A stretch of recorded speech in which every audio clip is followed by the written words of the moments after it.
I'm Mike Sullivan. And I'm Lauren Sullivan. All right, Lauren, what are we talking about today? We are talking about this fancy schmancy simulator here. Yeah.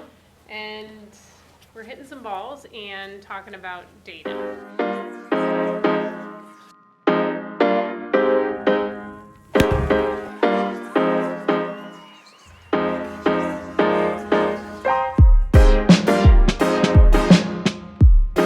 Talking about data. So what should we be looking for?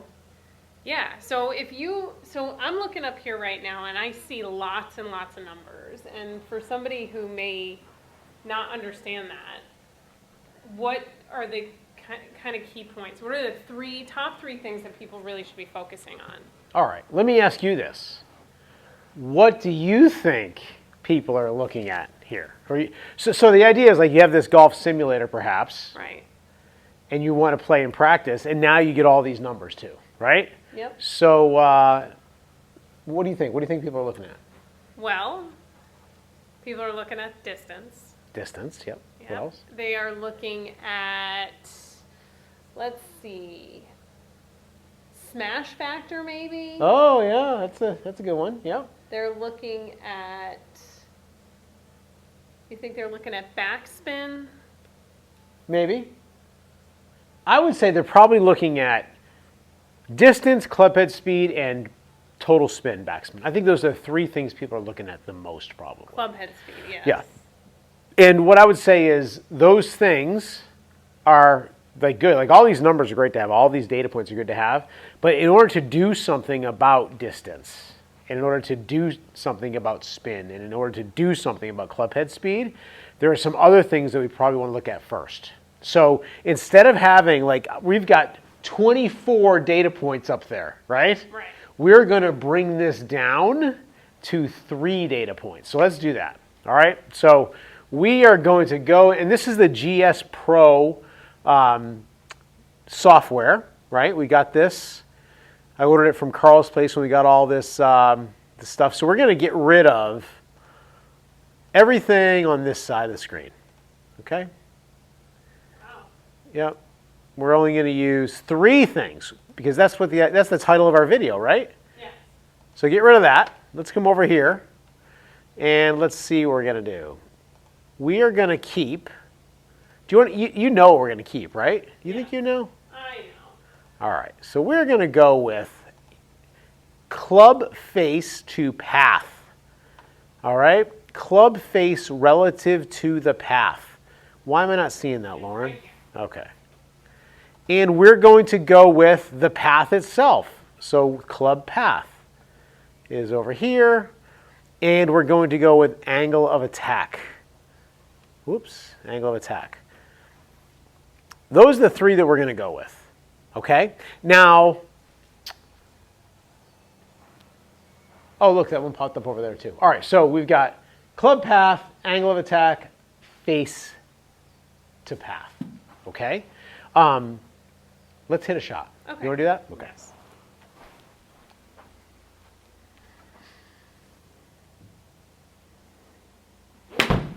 All right. So here we go. Ball went a little left, 101 yards in the air, something like that, right? Mm-hmm. That's not what we're worried about, though. So let's take a look at the ball ended up to the left, correct? Yes. So take a look at your club face relative to the path. Closed. Club face was closed to the path, right? And Now, okay. if you're playing golf on the course, you don't have these numbers, right? What else would you be thinking about? The ball flight. Yep. And people might think the path. So did you feel like you pulled that or that you just shut the face? I just don't think I hit it solid. Okay. So. Let's see. So your path was 4.2 degrees to the left of the target. All right? So you pulled it, you swung left with a closed face. All right?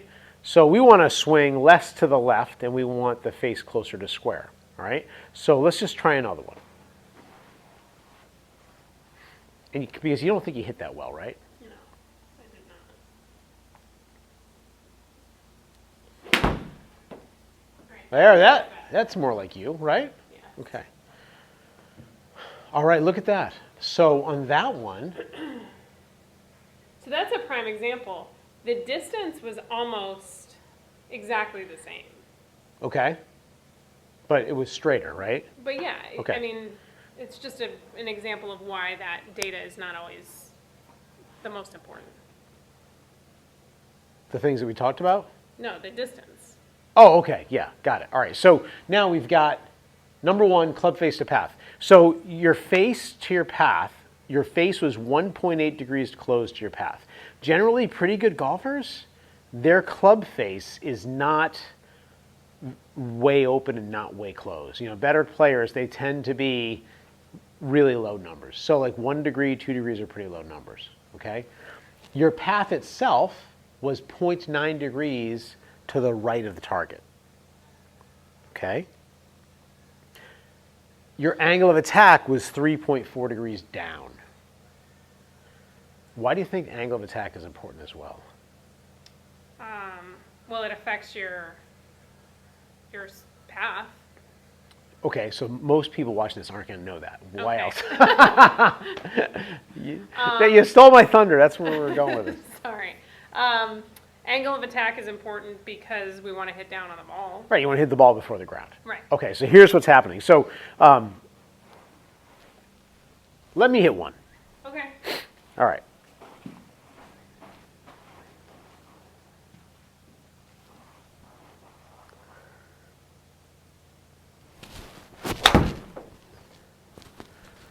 All right. So take a look there. So my club face was 1.2 degrees left. So we already kind of talked about that's a pretty good thing, right? Your face was 2.2. I'm sorry, 2.2 closed, 2.2 shut. My path was 1.2 left. Not the end of the world, right? But see, my angle of attack was up 0.4. And you notice I did not hit that thing very solid. I didn't hit it very well. Okay, so watch what's going to happen here. I'm going to see if I can pull this off. If I simply can create a situation where I hit down on the ball more, right? Watch what's going to happen.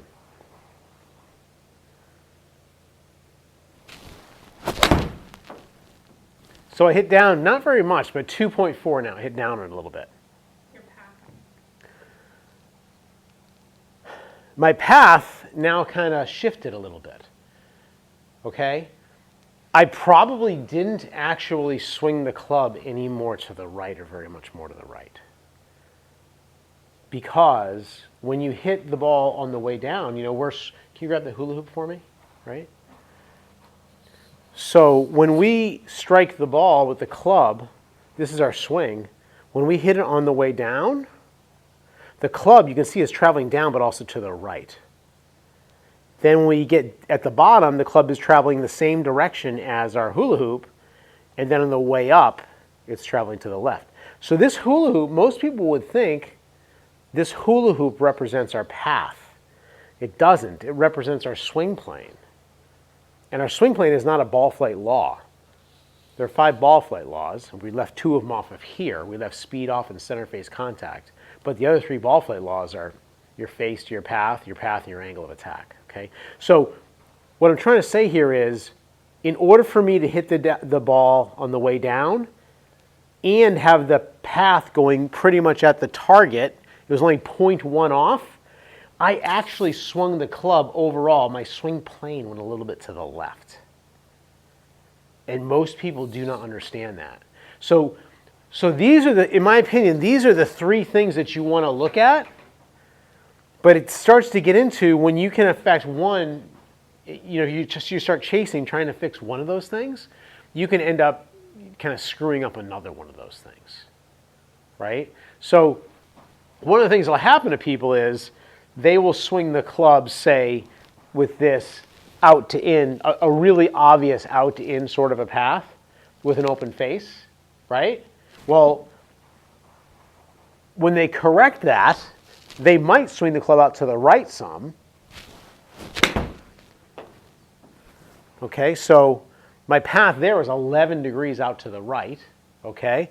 But see, I hit up on the ball 1.6. So when I go ahead and I start swinging out to the right more, well, now the club is coming into the ball more shallow, right? So I may be able to kind of get the path a little bit better, but I may not hit down on the ball as much. So what we're trying to do is we're trying to get club face, club path, and angle of attack in order. And what we're looking for, so if we're talking with like a pitching wedge or so, if you can get your club face, within 2 degrees of 0, and you can get your path within a couple of degrees of 0, either way, and you can hit down on it, say like 4 or 5 degrees, you're looking pretty good. Okay, so when you're looking at these numbers, if you see something extreme, then you know things are amiss. So I had a lesson earlier today with somebody who he got his path, like it was a good number, it was 11.6 right. It was pretty close to like maybe 1 degree right. But his angle of attack was down like 15. So he was actually swinging the club very much this way. But because he had down on the ball so much, his path looked normal. So if he was just hitting balls on this thing thinking, oh, look, my path is like close to 0 and my face is close to 0, I'm doing great. And with his short clubs, he could kind of pull it off. With the long clubs, he was really having trouble. Like his driver, he'd hit down on the ball and the ball would go straight up in the air, right? So when we're looking at doing these things, it's really helpful to have a little more of an overall understanding. And what I like to do is I equate the hula hoop that we just talked about, where the hula hoop itself, if I can grab that again, where the hula hoop itself, this is your swing plane, and we don't measure swing plane on GS Pro. It doesn't come up, okay? That's your swing plane. You want to have an understanding that if you catch the ball, like on the way down, so if your angle of attack is a negative number, right, then you're going to be swinging the club a little more to the right than the overall swing plane. So if you see a swing plane, or if you see a path that looks pretty good, but your angle of attack is way down, well, that means you're actually swinging like this a mile.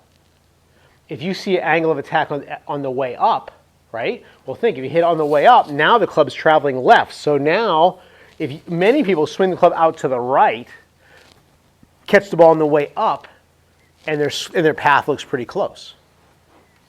So would you say that there's a priority tiering of those 3 data points? There's a general priority, and then there's also, everybody's an individual, right?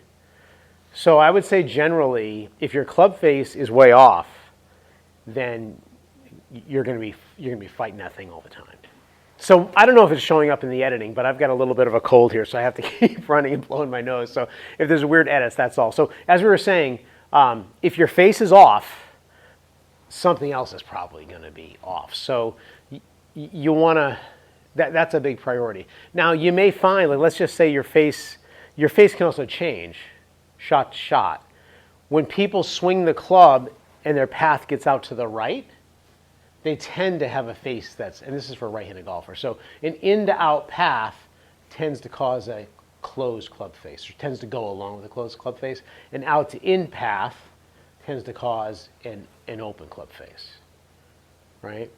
So you said club path and club face within 2 degrees of 0, right? Yeah, now it depends how good you want to get. Like, you're not going to make a living doing that, right?